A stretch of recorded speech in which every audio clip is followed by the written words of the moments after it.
Hey, welcome back to Get Down to Business. I've been super excited for this conversation because I'm joined by a Boston-based entrepreneur, author, and advocate who is completely redefining how we understand human capital and workplace resilience. I'm joined by Andreina Viera Silva, who's the co-founder and president of Arca HR and the founder of the nonprofit organization Boss Lady. Before anchoring her place as a business leader, Andreina survived the foster care system, homelessness, and human trafficking. And today, she translated that immense lived experience into actionable people-first leadership frameworks for mission-driven organizations through her debut memoir and movement, Rising Fierce. And she's here to break down why resilience is a critical operational skill and how companies can build trauma-informed systems that truly retain top talent. Welcome to the show.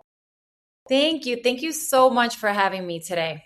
Absolutely. You have a debut book, Rising Fierce. Congratulations. And it documents your personal survival through foster care, homelessness, and human trafficking.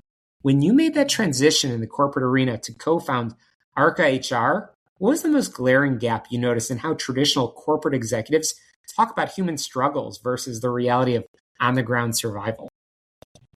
Well, I believe that we executives often in the corporate world, they don't talk about the human struggle, right? It's all about the numbers, and they talk less and less about your traumas and about your past and your becoming.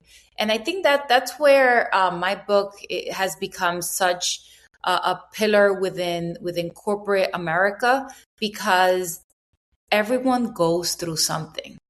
Everyone has a traumatic situation that has happened either in their personal life, maybe even trauma at work. This is real. It happens.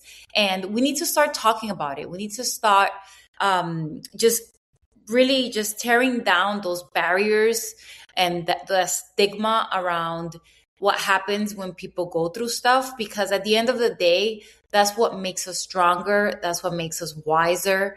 And that's what gives us the courage to rise and rise fierce. I love it. You argue that resilience is often completely misunderstood in workplace culture. Why do so many high-performing teams fall into the trap of treating resilience as just an individual capacity to handle burnout rather than an operational leadership skill? I think everyone runs away from it. We too often just want to put blame on others or on our circumstances, on our situation. And I think we just need to be more empathetic towards one another and with ourselves. And I think that it's important to know that you are not your struggles. You are not your past. You become something out of those struggles because of what you went through. So not being afraid to highlight what has happened to you in your life, whether you're in the corporate world, small business, startup, doesn't matter where you are at in your life. This is so applicable to just everyone, even if it's work or not work related, right? It's important that we shift the culture and our mentality around what we think resilience is and what it should look like. Resilience typically looks really pretty at the end of that tunnel, but their resilience starts from the moment you start going through something. Even before resilience, you have to prepare to be resilient. You have to prepare when something bad is going to happen to you. You don't know what's happening yet, but you need to have a nervous system that is controlled. You need to have a community around you, support system that's going to help you hold you down through thick and thin. And all of that is resilience, right? When you're in the thick of it, when you just want to cry and just throw yourself on the floor, that's part of the resilience. But we never talk about that part. We only talk about the shiny object at the end. I made it. And I think that, being able to shift the mentality, the mindset of resilience is not only when we get through it, but it's the entire process and making sure that we never lose our joy throughout those harsh times. Your book is explicitly described as both a memoir and a movement. What's the primary operational message you want women executives and founders to take away from your story when they're trying to lead through their own market or personal disruptions? I am a strong believer that in my personal life, I live an extraordinary life, whether it's extraordinarily difficult or extraordinarily blessed. I'm on the end of both worlds. Once you read my story, you'll see that amazing things have happened to me and horrible things have happened to me. Many where the ordinary person cannot comprehend. And so I want people to take out of this that regardless of what they're going through, they need to live an extraordinary life. Don't sit there and just be an ordinary person.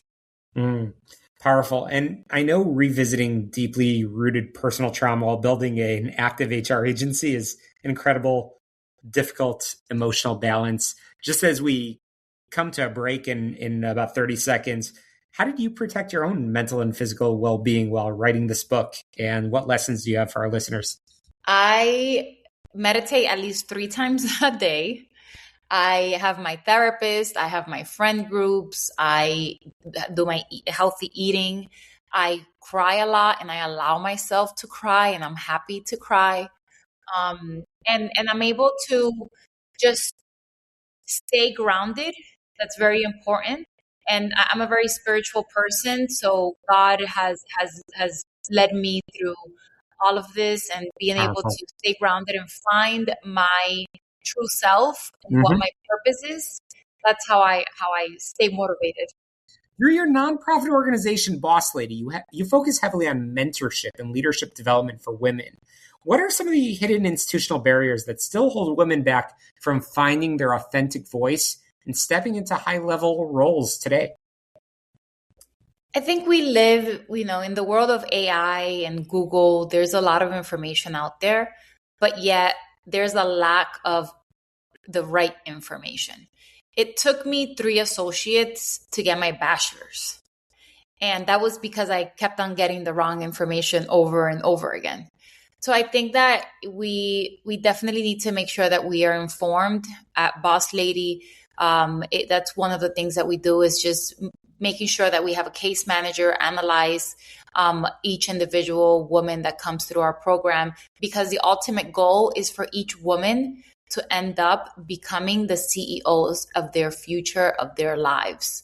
And the easier they can do that without having to go through 3 associates like I did, the better off we are and the better off the world is in general.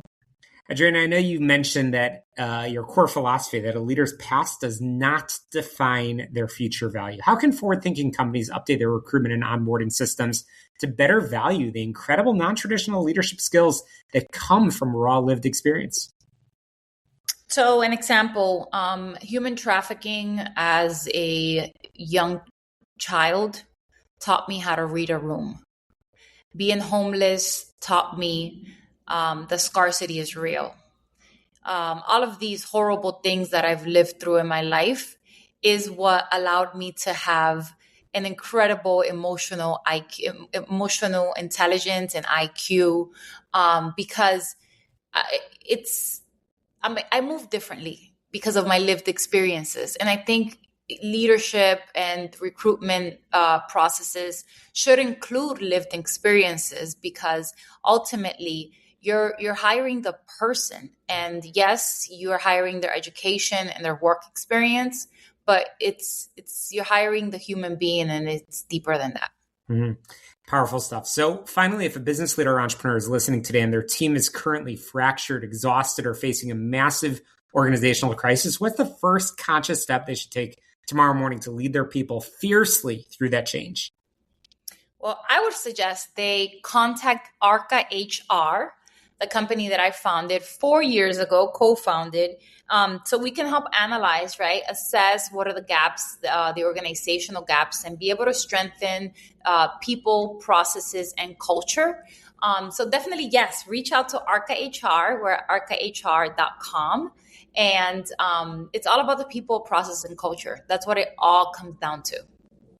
It's fantastic. ArcHR, I'm definitely excited to link in our show notes and make it easy for people to get in touch with you.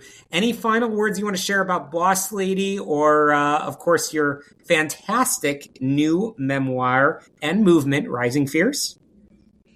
Please go find out more about my story. Find out how I went from being tied up to a basement as a child to now being a serial entrepreneur, international researcher, best-selling author. And I did it all because I never gave up. I always chose hope, and I never let anyone take the joy away from me. So please, you can find Rising Fears on Amazon.